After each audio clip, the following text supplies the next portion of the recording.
Okay, everyone, this is Acidic Roots. It's time for part 1 of Let's Play Super Mario Bros. The Lost Levels. Now I'm going to talk about this game and the emphasis of it pretty quickly. So this is essentially Super Mario Bros. Expansion.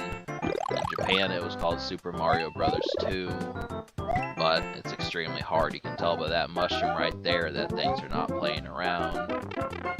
And the whole thing is there's no way you can talk about this game and not talk about challenge.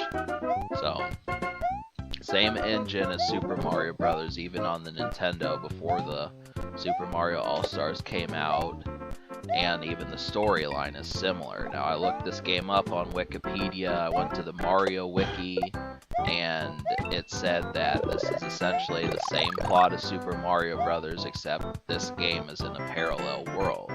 So when you think about parallel worlds, basically what that means is it's the same person's life, same people, just something that wouldn't happen in the normal storyline. So it's almost like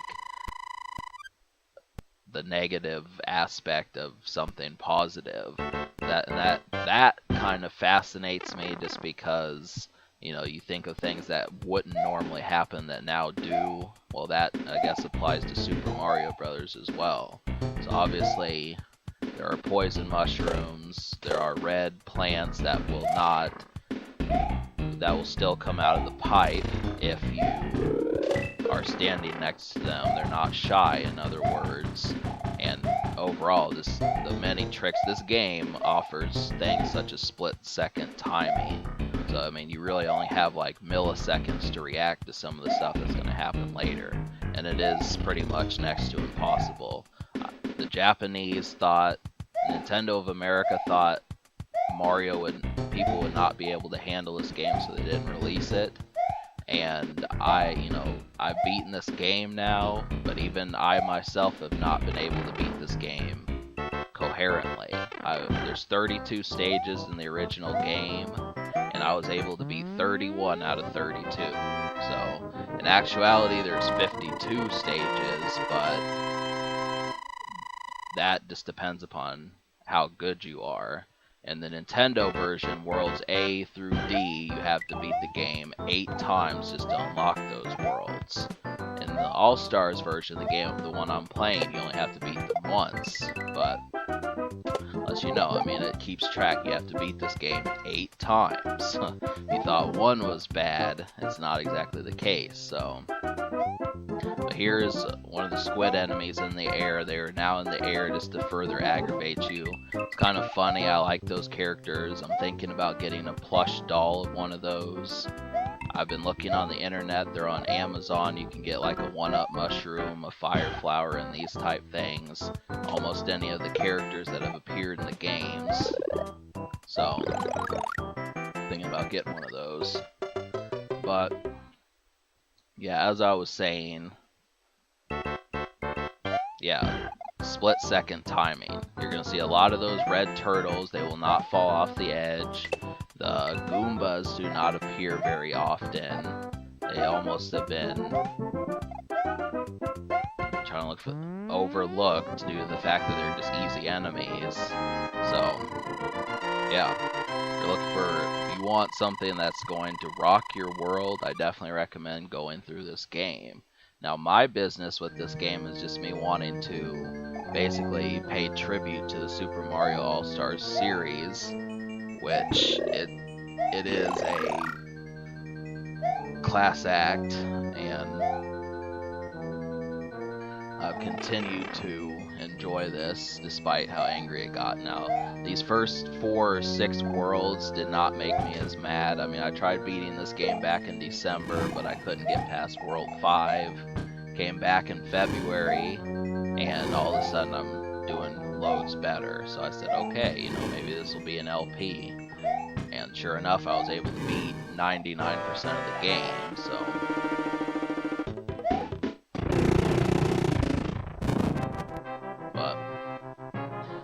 yeah, so if you noticed, you can pick Mario or Luigi in this.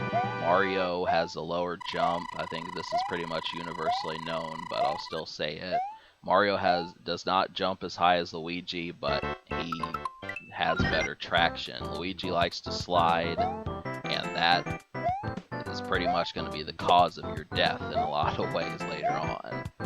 Just because, yeah, you'll see what I mean. So anytime you run and you stop, Luigi is basically going to take him longer to come to a complete stop than you probably want to have happen. And with things like that, you're going to need all the room that you can get. So, but I must admit that this game is awesome. It kicks the ass. It's definitely something I would speak highly of in most situations, but just a trip trying to play it. You know, for the most part, I have watched Let's Plays of this game pretty avidly, but it's, you know, the whole thing is it's fun for the person watching, sometimes not as much fun for the person playing. So, but as a bonus, Luigi can actually jump over the flagpole in this. And I've done it, you know, I think I've done it a handful of times in this Let's Play, but thing is if you go too far, you'll go to a negative warp zone. So there are warp zones in this, but it's not recommended that you go in the pipes all the time, because if you do, there's a couple warp zones that'll send you back a few worlds. So if you're in World 3, it'll send you right back to World 1. If you're in World 5, it'll send you back to World 3. And obviously, if you got by on the skin of your nose, it's not gonna be the happiest thing. I've never seen warp zones that would actually make someone angry, but it almost makes you wonder. But, you know, as far as talking about the positive things about this game, we can start to do that. Really, this is Super Mario Bros. 2. I mean, it's still, the levels are pretty well crafted, no matter what. I mean, you know, Mario is Mario, but you just have to understand that it's going to test your wits. So, obviously the enemies are still here. They're as colorful and as noteworthy as they were before. But, yeah, so that's really the thing. I'm trying to think of how else to sum this up. So yeah, in case you were wondering, it's not essentially, oh, the princess just got captured again, and basically the same stipulation. King Koopa did the same thing he did in the first game and thought, well, I did it once, maybe I can do it again. No, it's the same storyline, just in a parallel world. Would have been pretty funny if that had actually happened, but basically it's almost like Super Mario Bros. 3 was the sequel to Super Mario Bros. Because this is just an expansion. But,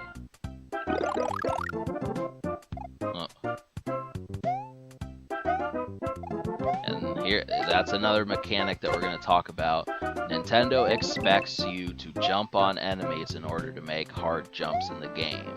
So in the first game, if you jumped on an enemy, you would not get leverage off of it. So that's really, it was as if, okay, you just made it, but now you're actually going to have to jump on enemies to clear large gaps, and sometimes more than one. So you have to get used to that balance. It's tricky timing. You got to trust your instincts. This is one of such moments. You'll definitely see that as time goes on. But there's going to be some castles where you have to be small. So that means you can only take one hit, but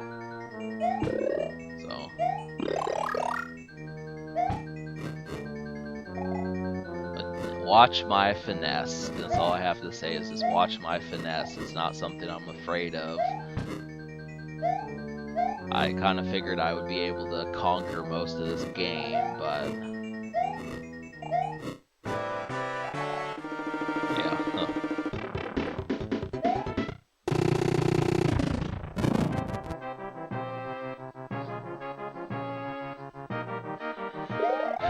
and I just haven't really thought of what my actual thoughts were about, you know, if I would have played Super Mario back in the 80s and they would have said, well, there's going to be a sequel, but you're going to have to...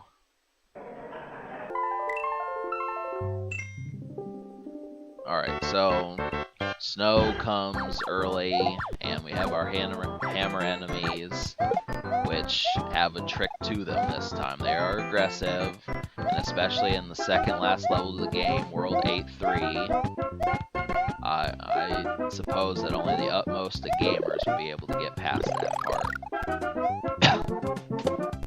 And the difference between them is they will continue to charge at you, they don't stand in one place, and they will keep approaching you, and if you do not have the mushroom or something, it makes it a lot more difficult. So, yeah, there's a trick to it.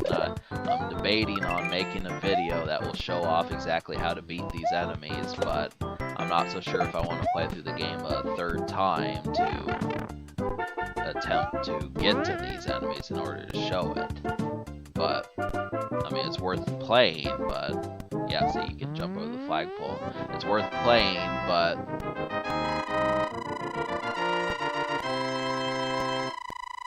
you know, it's kind of tough. But, yeah, I'm thinking about making some videos showing off how to get past the Hammer Brothers, because I know it tends to, they're one of the trickier parts of the game, so. The water stages are still prevalent. They're actually fairly simple. I like when these stages show up because I know how to get past them. But if you notice, there's actually a stage sequence to these Mario games. They all have similar formats, and as to what I've seen, it's basically overworld, underworld, athletic stages, water stages, and castle stages. And those are the 6 types that you're going to find over the course of the game. Now, the water stages show up the least, and I think the underworld stages show up the second least. You're going to see a lot of athletic stages. Basically, that's always the 3rd stage. And the castle is always the 4th stage, so those are pretty much always there. I'm just trying to figure out what exactly my weakness was when I played these, because there definitely was one. I'd probably say the athletic stages. There's one. There's another thing in this game, and it's wind. You know, we're definitely going to talk about that. Wind is something to look out for, but it just makes spot-on jumps. I mean, that's something that critics complained about, was the wind, because it just made it a little tricky, but all in all, I think we'll like this game. I think really, you know, if you pay attention to the candy-coated graphics, you know, it's basically a bundle of fun. I mean, look, the clouds are smiling at you. It's something. Luigi's happy. The enemies are happy to hurt you. The background's happy. And the music's happy. So we've got pretty... it's a good thing to keep a smile on, something like that. But here is one. See, that's where they were trying to introduce the jumping on the enemy thing. So. Alright, last stage, and then this will wrap up the video. So, trying to think of a few more stories. So I basically avoided this game. If you want to know what really happened, I avoided this game pretty simply.